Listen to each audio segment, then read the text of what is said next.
Tetaplah bersama kami karena ini akan menjadi kisah yang epik. Di kota Turku yang tenang di Finlandia, seorang anak laki-laki bernama Jarno Saarinen lahir pada tanggal 11 Agustus tahun 1945. Tidak seorang pun dapat meramalkan bahwa anak muda yang gigih ini suatu hari akan mendefinisikan ulang balap motor. Tidak seperti banyak juara masa depan, Saarinen tidak tumbuh besar dengan melaju kencang di lintasan tanah atau mengendarai mobil balap mini. Sebaliknya, ia tertarik pada teknik, terpesona oleh mekanisme kecepatan. Ia tidak hanya ingin balapan. Ia ingin memahami dan menyempurnakan mesin yang dikendarainya. Mesin balap pertamanya, Puck 250, memang bukan yang tercepat, tetapi di tangan Jarno, mesin itu menjadi senjata. Dengan pengetahuan mekaniknya yang mendalam, ia menyempurnakan setiap detail, menghasilkan performa yang tidak bisa dilakukan orang lain. Pada tahun 1965, ia mengikuti balapan jalan raya pertamanya. Hasilnya menggemparkan. Perpaduan unik antara kecerdasan, presisi, dan kecepatan mentah membuatnya jelas. Finlandia telah menemukan pembalap hebat berikutnya. Namun Saarinen tidak berhenti di situ. Saat keterampilannya semakin tajam, ia naik pangkat, melampaui batas kemampuannya di setiap balapan. Ia bukan sekadar pesaing biasa. Ia adalah seorang pemikir di atas dua roda, yang mendefinisikan ulang apa artinya mengendalikan sepeda motor. Sirip terbang itu akan segera lepas landas. Jika Anda menikmati kisah Jarno Saarinen yang luar biasa ini, pastikan untuk menyukai dan berlangganan. Dukungan Anda membantu kami menghidupkan lebih banyak kisah balap legendaris. Pada akhir tahun 1960-an, Jarno Saarinen telah meningkatkan motornya menjadi Yamaha TD2250, dan disinilah kejeniusannya yang sebenarnya mulai bersinar.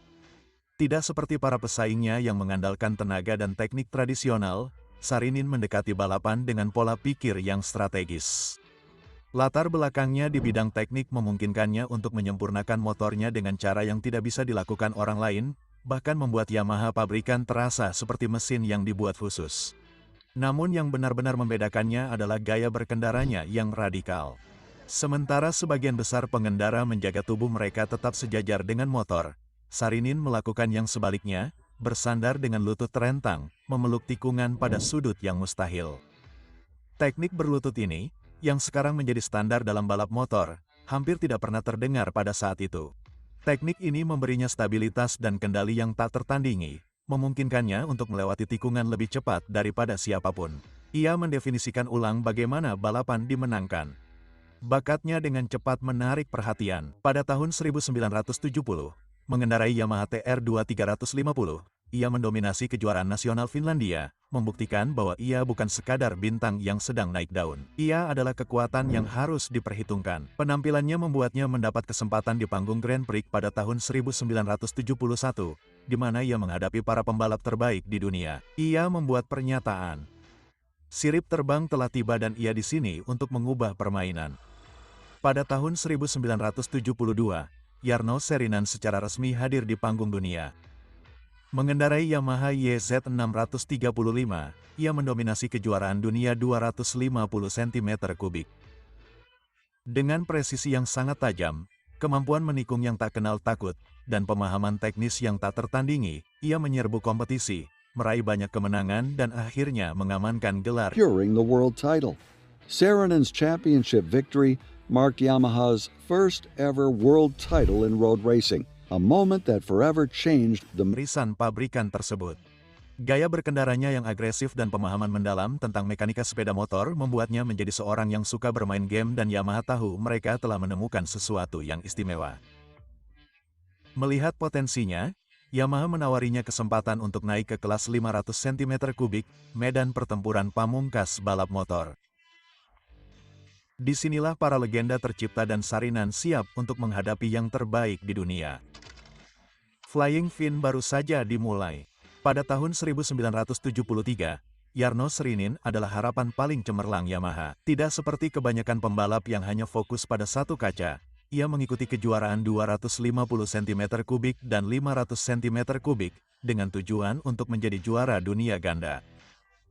Mesinnya di kelas utama, Yamaha YZR 500, adalah monster buas yang tangguh yang dirancang untuk menantang MV Augustus yang dominan yang telah menguasai olahraga ini selama bertahun-tahun.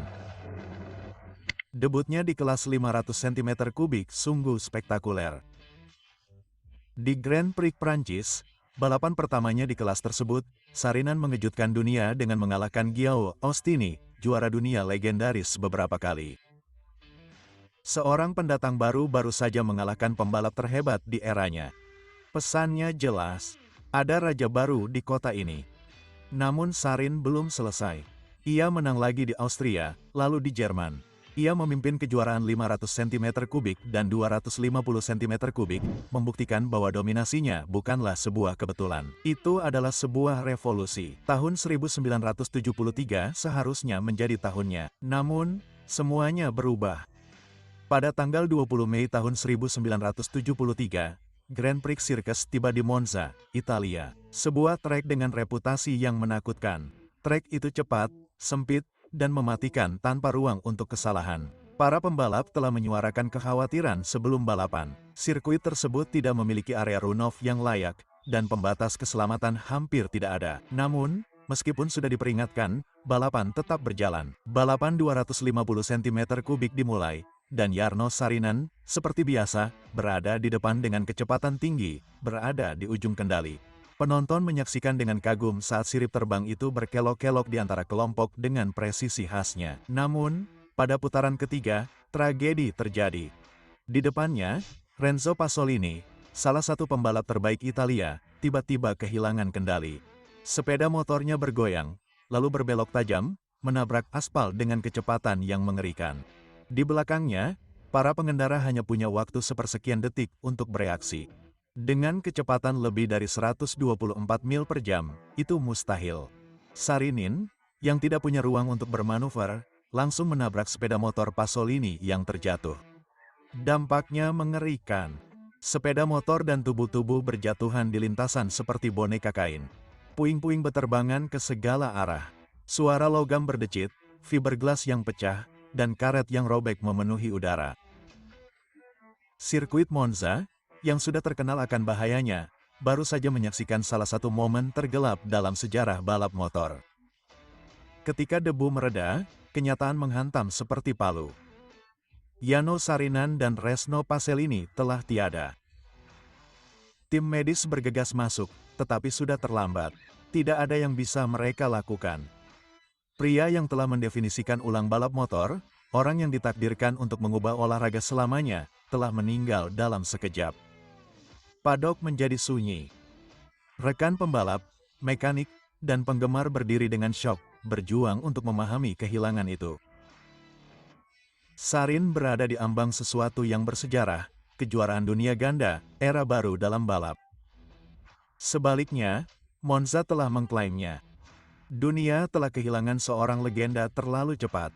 Namun sementara perjalanannya telah berakhir, warisannya baru saja dimulai.